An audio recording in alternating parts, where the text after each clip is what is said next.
Hello student, आज हम लोग क्लास 12 का मैथ का एक चैप्टर हम लोग का दिया हुआ है वेक्टर अलजेब्रा। तो वेक्टर अलजेब्रा जो हम लोग का है एक ऐसा चैप्टर कहा जाए जो क्लास 11 के फिजिक्स में था और क्लास 12 के मैथ में दिया हुआ है। ये ऐसा टॉपिक है जो लगभग हम लोग 11th क्लास में कुछ कुछ मैंने पढ़े हुए थे, उसी को मैथ में कन्वर्ट करके यहाँ टोटल में दिया हुआ है। तो सबसे बेसिक पढ़ते हैं कि हम लोग इसमें क्या क्या पढ़े हुए थे और उसको रिकॉल पहले कर लेते हैं और फिर यहाँ भी इसका यूज करना हम लोग को फर्स्ट जो दिया हुआ है। तो उसमें जाते हैं कि वेक्टर होता क्या है। तो हम लोग पढ़े थे कि टोटल फिजिकल क्वांटिटी को दो भागों में बांटा गया है। जितने भी हमारे फिजिक्स में फिजिकल क्वांटिटी होते हैं उसको दो भागों में बांटा गया। एक को क्या कहते हैं हम लोग, एक फिजिकल क्वांटिटी जो होता है उसको क्या कहते हैं हम लोग, स्केलर क्वांटिटी कहते हैं, और दूसरे को कहते हैं वेक्टर क्वांटिटी। स्केलर क्वांटिटी और एक वेक्टर क्वांटिटी।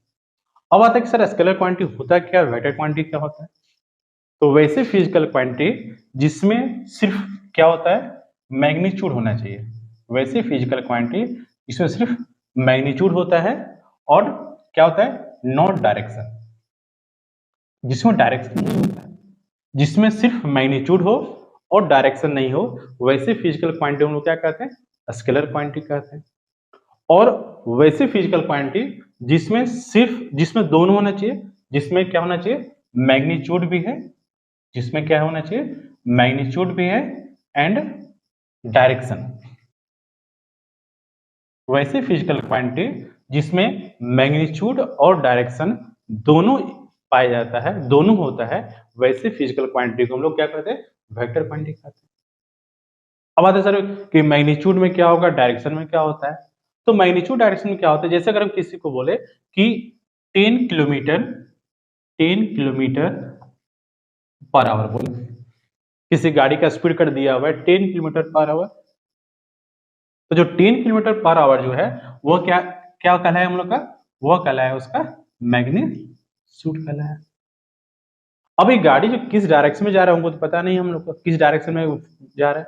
तो अगर इससे इंक्लूडिंग अगर हम डायरेक्शन कर दें इन, अगर वही चीज फिर से बोलें कि 10 किलोमीटर पर आवर इन नॉर्थ डायरेक्शन, इन नॉर्थ डायरेक्शन, अगर ये चीज मान लीजिए गाड़ी जो है वो 10 किलोमीटर पर आवर की स्पीड से किस जा रहा है हम लोग, नॉर्थ डायरेक्शन में जा रहा है।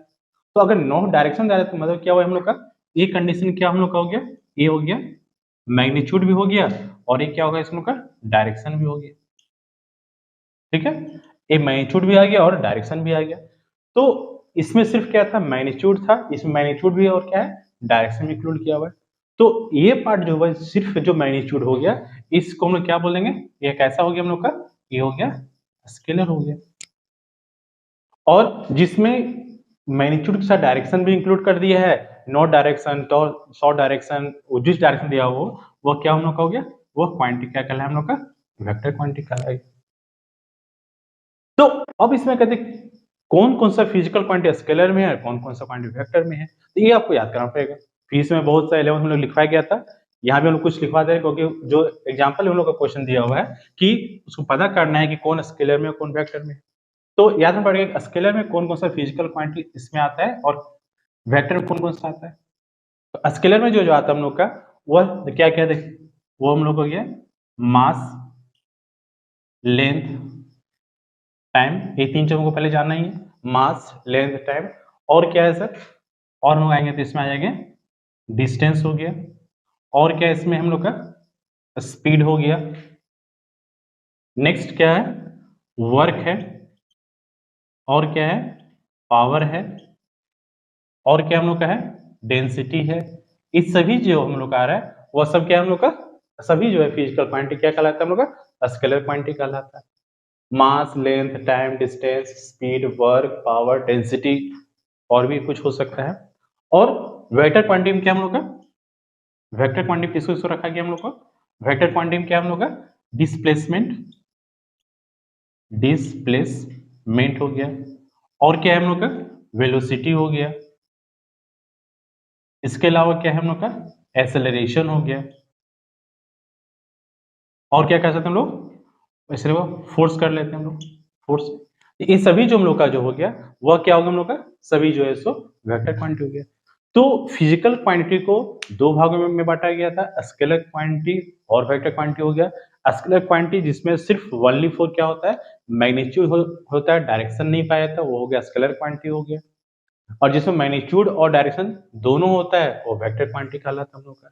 एग्जाम्पल याद रखना हम लोग को, क्योंकि ऑब्जेक्टिव क्वेश्चन में एग्जाम्पल दे दिया हुआ है तुम्हारा कि कौन सा स्केलर में है, कौन सा वेक्टर में, कौन सा वेक्टर में है, कौन सा वेक्टर में नहीं है हम लोग को। इंक्लूडिंग डायरेक्शन अगर हम लोग का है, अगर स्केलर की बात अगर यहाँ लिख देते हैं और लिख देता हूँ इसमें 40 किलोमीटर पर आवर क्या लिखा जाएगा, नॉर्थ डायरेक्शन, इंक्लूडिंग ए लिखा हुआ अगर हम लोग का है तो क्या होगा हम लोग का, वो वेक्टर क्वांटिटी में चला गया। और सिर्फ अगर लिख दे हम लोग का यहाँ पर 40 किलोमीटर पर आवर, ये हम लोग का हो गया। तो इस तरह से जो हम लोग को अलग अलग कर सकते हैं, कौन स्केलर क्वांटिटी में और कौन वेक्टर क्वांटिटी में। ठीक है, बेसिकली लिख लिया, एग्जाम्पल जरूरी हम लोग का। फिर कुछ और बेसिक चीज बताते हैं इसमें क्या करना हम लोग को।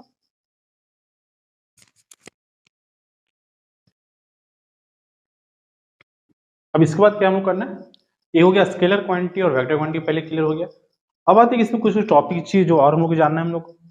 इसमें हम लोग टॉपिक मिलेगा, एक आता है यूनिट वेक्टर आता है, एक हम लोग मिलेगा यूनिट वेक्टर क्या है, और इसको निकालना कैसे जाएगा, यूनिट वेक्टर को कैसे निकालना है। यूनिट वेक्टर जो है, अगर कोई वेक्टर में हम लोग को दिया हुआ है, तो अगर वेक्टर में कोई आई प्लस जे और प्लस के, आई जे के लोग पढ़े थे जो डायरेक्शन को रिप्रेजेंट करता हम लोग को। और अगर क्या है कि यूनिट वेक्टर कैसे निकालना है, तो पहले यूनिट वेक्टर का फॉर्मूला पढ़ गया। किसी भी वेक्टर का जो यूनिट वेक्टर रिप्रेजेंट किया जाता है वो कैसे होता है हम लोग का, वो हो जाता है, उसके ऊपर क्या करना हम लोग को, कैप लगा देना। तो इसका जो फॉर्मूला आता है यूनिट वेक्टर का, वो क्या होता है हम लोग का, ए का पावर वेक्टर और उसके ऊपर क्या होता है उसका मॉडुलस हो जाता है, मैग्नीट्यूड या मॉडुलस जो कहे इसको। तो यूनिट वेक्टर जो है इसका मैग्नीट्यूड क्या होता है, 1 होता है। ये था हम लोग का डिफिनेशन दिया हुआ था, लेकिन निकालना कैसे है हम लोग को, यहाँ पर यूनिट वेक्टर निकालने के लिए दिया हुआ है। तो यूनिट वेक्टर में क्या हम लोग का, अगर कोई वेक्टर दिया हुआ है और इसे यूनिट वेक्टर निकालने थे, तो सबसे पहले इसका क्या निकालना हम लोग को, मैग्नीट्यूड निकाल देते हैं इसका। ए का मैग्नीट्यूड क्या होता है हम लोग का, तो क्या आ जाएगा इसका फॉर्मूला क्या होता है, X square plus Y square plus Z square, जो इसमें दिया हम लोग का। यहाँ कुछ नहीं तो क्या होगा, 1 होगा, तो क्या आ जाएगा 1 का स्क्वायर प्लस 1 का स्क्वायर और प्लस 1 का स्क्वायर, ये हो जाएगा हम लोग का। तो कितना हो जाएगा हम लोग का, 1 प्लस 1 प्लस 1 क्या हो गया, √3 आ गया। तो इसका यूनिट वेक्टर अगर पूछा जाएगा, यूनिट वेक्टर क्या लिखेंगे हम लोग, ए वेक्टर हो गया आई प्लस जे प्लस के, और नीचे क्या हो गया इसका √3 हो जाएगा। अगर इसको अलग अलग कर देंगे तो 1/√3i प्लस 1/√3j और प्लस 1/√3 हो जाएगा। ये इसका क्या हम लोग का हो गया, यूनिट वेक्टर हो गया।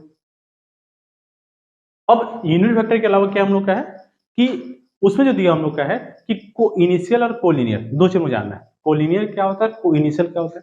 तो कोई वेक्टर अगर ध्यान रखें कि ए वेक्टर मान लीजिए ए है और एक वेक्टर यहाँ है,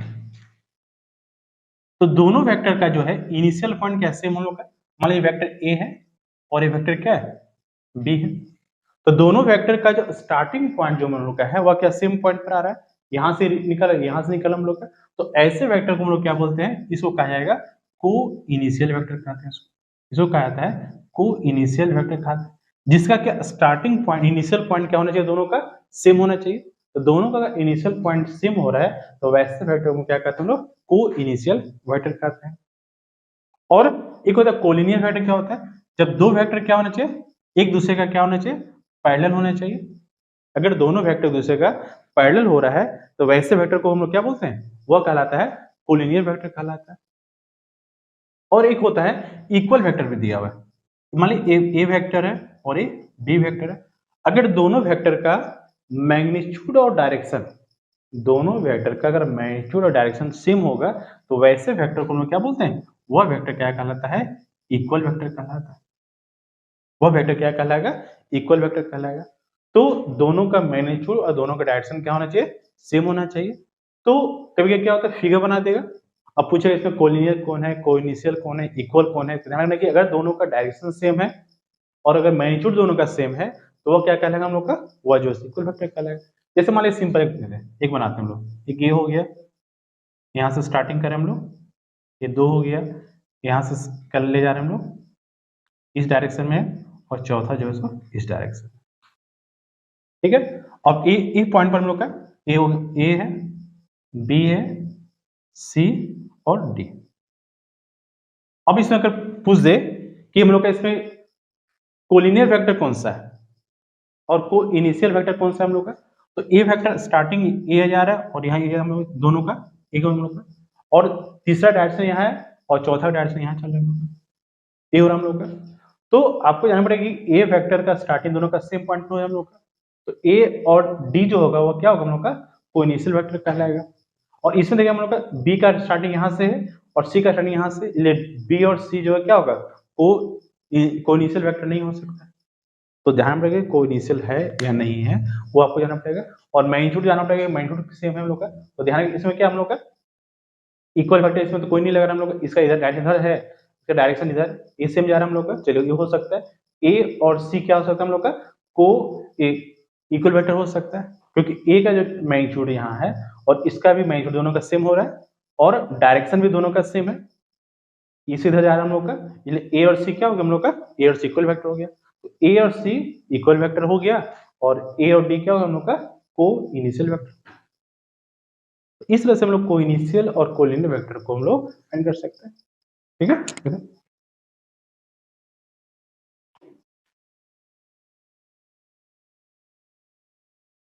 अब क्या होता है कभी भी क्वेश्चन का तो डायरेक्ट यूनिट वेक्टर ना देके क्वेश्चन का क्या करता है कि क्वेश्चन बना देता है कि इसका यूनिट वेक्टर निकालिए, लेकिन किसको निकालना हम लोग को निकालना है इसका कि ए और बी दे देगा 2i प्लस जे माइनस के, मतलब ए दे दिया और एक दे देगा बी बराबर दे दिया i plus 3j plus 2k, ए और बी दे दिया।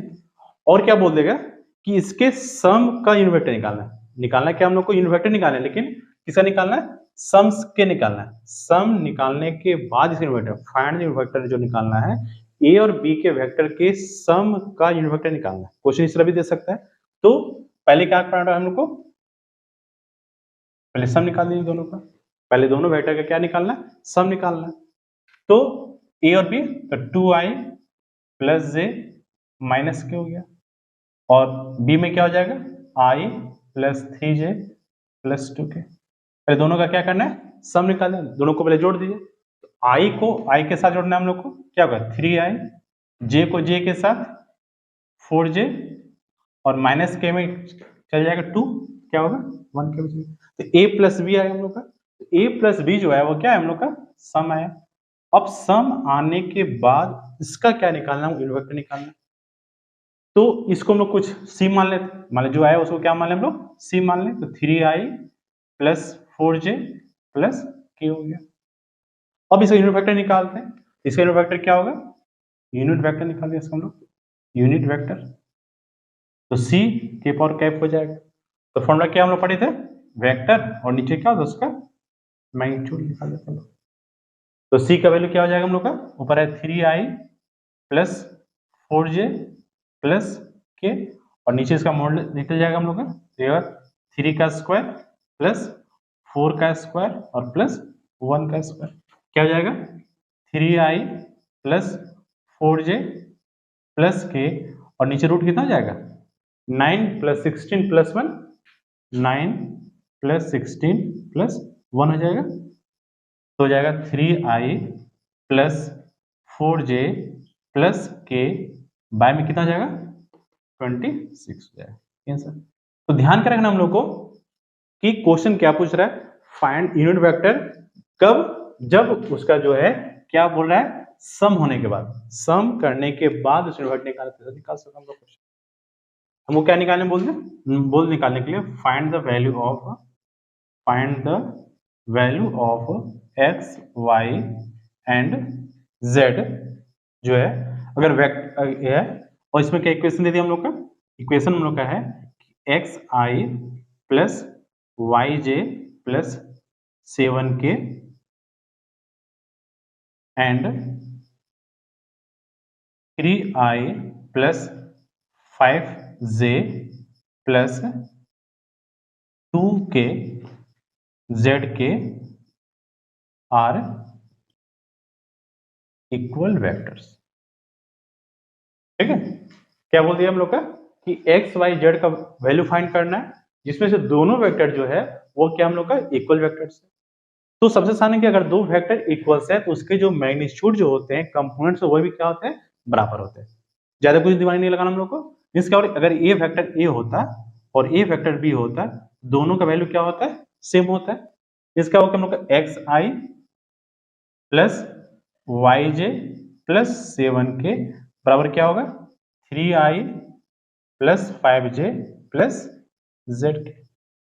अब जब उसके कंपोनेंट्स भी बराबर होते हैं, जिसका i के साथ i वाला, j के साथ j और k के साथ k का मान क्या होगा, सेम हो जाएगा। तो क्या होगा हम लोग का x का मान कितना आ जाएगा, x का मान 3 हो जाएगा, y का मान क्या हो जाएगा 5 हो जाएगा और z का मान क्या होगा सेम हो जाएगा। तो अगर इक्वल वेक्टर्स है, इक्वल वेक्टर अगर है तो डायरेक्ट उसका वैल्यू को हम लोग क्या करते हैं, सेम। ठीक है, तो इस तरह से कुछ कुछ क्वेश्चन जो हम लोग को अपने बेसिक चीजों को बना सकते हैं हम लोग। तो इसका एक्सरसाइज को शुरू करेंगे हम लोग कि कैसे इसको बनाना है। तो फर्स्ट शुरुआत जो हम लोग का है वो पहले क्या किया है कि वेक्टर और स्केलर के एग्जांपल्स दे दिया है कि कुछ एग्जांपल होता है, एक स्केलर क्वांटिटी में कोई वेक्टर क्वांटिटी में दे दिया है। अगर क्वेश्चन क्या बोल दिया है, एक दे दिया है कि 100 वाट है और बताने की स्केलर है कि वेक्टर।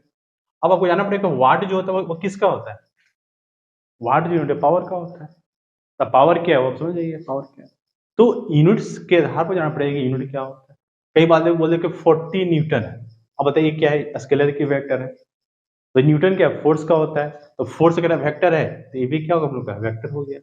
ये अगर वाट क्या है पावर का, पावर अगर स्केलर क्वांटिटी है तो ये भी क्या होगा पूरा स्केलर क्वांटिटी। तो ध्यान रखना कि यूनिट के आधार पर भी क्वेश्चन पूछ सकता है कि यूनिट अगर ये दिया हुआ तो उसका वैल्यू क्या होगा। ठीक है, तो इस तरह से हम लोग क्वेश्चन जो बेसिक चीज स्टार्टिंग जो हम लोग का वो हम लोग का, इसमें आगे हम लोग डॉट प्रोडक्ट भी पढ़ना है और क्रॉस प्रोडक्ट भी पढ़ना है, एडिशन है, सब्ट्रैक्शन है, उसके साथ क्या है जो इसमें डायरेक्शन कोसाइन भी निकालना है। कुछ क्वेश्चन इस तरह का आते चला जाएगा। नेक्स्ट वीडियो में देखेंगे इसमें और क्या क्या पढ़ना है इसमें।